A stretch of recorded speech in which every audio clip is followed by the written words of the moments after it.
साथियों, आप सभी का इस प्लेटफॉर्म पर स्वागत है। यहाँ पर हम लोग भारत के कुछ ऐसे स्थलों के बारे में बात करेंगे जो विभिन्न वजहों से दिसंबर 2022 में चर्चा में थे। तो ये आपके करंट अफेयर के लिए आगामी परीक्षाओं में काफ़ी उपयोगी साबित होगा।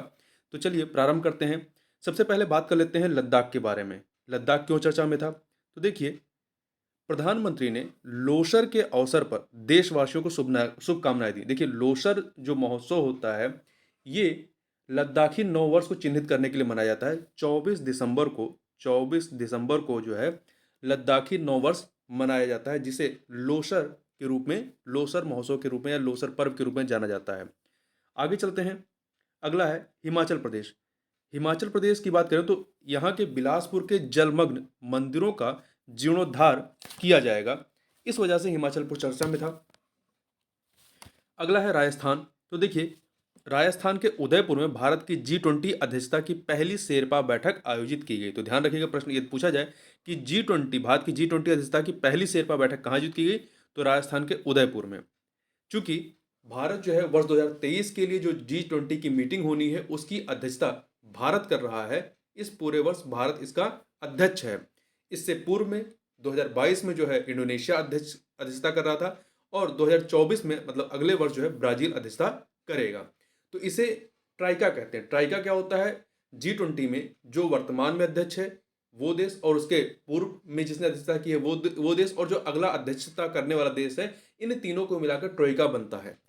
ट्रोइका में इस समय आपका इंडोनेशिया, भारत और ब्राजील शामिल है। आगे देखते हैं जैसलमेर के बारे में, राजस्थान के जैसलमेर के बारे में। तो जैसलमेर के लोग ओरण भूमि को समुदाय द्वारा संरक्षित पवित्र स्थान घोषित करने की मांग कर रहे हैं, राजस्थान के जैसलमेर में। तो देखिए, ओरण भूमि कहाँ संबंधित है? तो राजस्थान के जैसलमेर से। आगे चलते हैं। अगला है आपका है गुजरात। गुजरात की बात करें तो देखिए, गुजरात में वडनगर शहर और यहाँ के जो मोढेरा में जो सूर्य मंदिर है, मोढेरा का सूर्य मंदिर, इसको यूनेस्को के विश्व धरोहर स्थलों की अंतिम सूची, टेंटेटिव लिस्ट में शामिल किया गया है। इस वजह से ये चर्चा में आया था। देखिए, इसके बारे में और थोड़ा देखें। भारतीय पुरातत्व सर्वेक्षण ASI के अनुसार भारत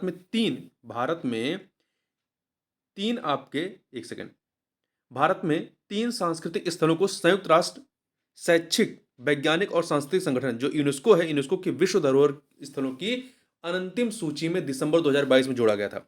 ये तीन स्थल कौन से हैं? तो ये तीन स्थलों में पहला है मोढेरा का सूर्य मंदिर जो कि गुजरात में है और इसके आसपास के स्मारक। दूसरा गुजरात का वडनगर जो है एक बहुस्तरीय ऐतिहासिक शहर है और गुजरात का, और यह प्रधानमंत्री नरेंद्र मोदी का जन्म स्थान भी है। और तीसरा जो है वो है त्रिपुरा का उन्नाकुट्टी का उन्नाकुट्टी रेंज।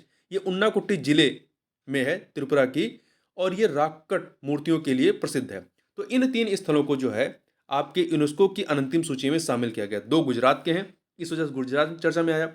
अगला है महाराष्ट्र। महाराष्ट्र की बात करें तो G20 प्रतिनिधिमंडल ने अध्ययन यात्रा के उद्देश्य से मुंबई में कन्हेरी गुफाओं का, जो मुंबई में स्थित कन्हेरी की गुफाएं हैं, इनका दौरा किया। कन्हेरी गुफाओं के बारे में बात करें तो ये मुंबई के पश्चिमी बाहरी इलाके में स्थित गुफाओं और रॉक कट स्मारकों का एक समूह है जो संजय गांधी राष्ट्रीय उद्यान मुंबई में है।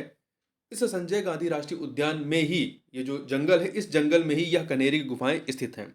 कन्हेरी का पहला वर्णन जो है वो फाहियान के द्वारा किया जाता है, जो चाइना का एक बौद्ध भिक्षु था, या कह सकते हैं यात्री भी थे, ये इनके द्वारा किया गया था। और इसके अतिरिक्त इसका वर्णन सातवाहन शासक वशिष्ठ पुत्र पुलु मामी के नासिक शिलालेख में मिलता है।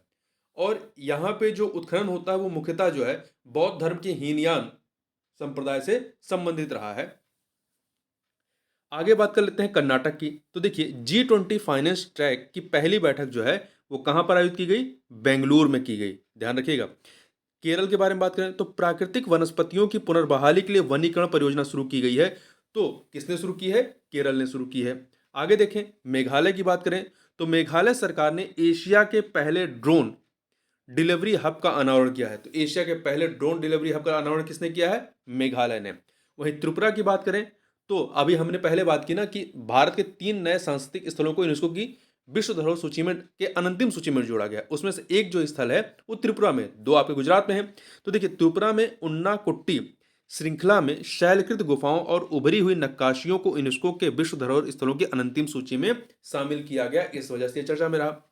अरुणाचल प्रदेश की बात करें तो भारतीय सैनिकों ने अरुणाचल प्रदेश के तवांग सेक्टर में वास्तविक नियंत्रण रेखा एलएसी पर चीनी सैनिकों की घुसपैठ की कोशिशों को नाकाम कर दिया है। तो ध्यान रखिएगा, तवांग क्षेत्र कहां पर है? अरुणाचल प्रदेश में।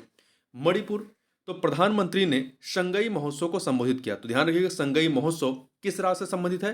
तो मणिपुर से संबंधित है। मणिपुर के बारे में थोड़ा सा और देखें तो देखिए, यहीं पर आपका केबुल लामजाओ राष्ट्रीय उद्यान है, जो कि मणिपुर के बिष्णुपुर जिला में है। और यह जो है विश्व का एकमात्र तैरता हुआ उद्यान है। और यहीं पर नृत्य करने वाला हिरण, जिसे संगाई हिरण के नाम जानते हैं, वो भी यहीं पर स्थित है। और यहीं पर लोकटक झील भी है, जो पूर्वोत्तर भारत की सबसे बड़ी मीठे पानी की झील है। और यहाँ तैरती हुई फुमडी यहाँ पर मिलती हैं। आगे चलते हैं उड़ीसा के बारे में। तो उड़ीसा में धनु यात्रा की शुरुआत हो गई। तो ध्यान रखिएगा, धनु यात्रा कहां पर होती है? उड़ीसा में होती है। अगला है अंडमान और निकोबार। देखिए, भारत इंडोनेशिया संयुक्त टास्क फोर्स ने अंडमान और निकोबार द्वीप समूह तथा आचे प्रांत के बीच कनेक्टिविटी स्थापित करने में आने वाली चुनौतियों की समीक्षा की है दिसंबर 2022 में। तेलंगाना के बारे में बात करें तो भारतीय राष्ट्रपति ने भद्राचलम और रुद्रेश्वर, जिसे रमप्पा मंदिर के नाम से भी जानते हैं, इसे काकतीय रुद्रेश्वर भी कहते हैं, तो रुद्रेश्वर या रमप्पा मंदिरों में प्रसाद परियोजना की आधारशिला रखी है। तो ध्यान रखिएगा, भद्राचलम और रुद्रेश्वरम रमप्पा मंदिर कहाँ पे है? तेलंगाना में। थोड़ा सा रुद्रेश्वर या रमप्पा मंदिर के बारे में बात करें तो ये तेलंगाना के पालमपेट में स्थित है। यह 13वीं सदी का मंदिर है और काकतीय वंश के राजा गणपति देवसेन के आदेश पर 1213 में इस मंदिर का निर्माण प्रारंभ होता है। इसके वास्तुकार या शिल्पकार जो थे वो रमप्पा थे।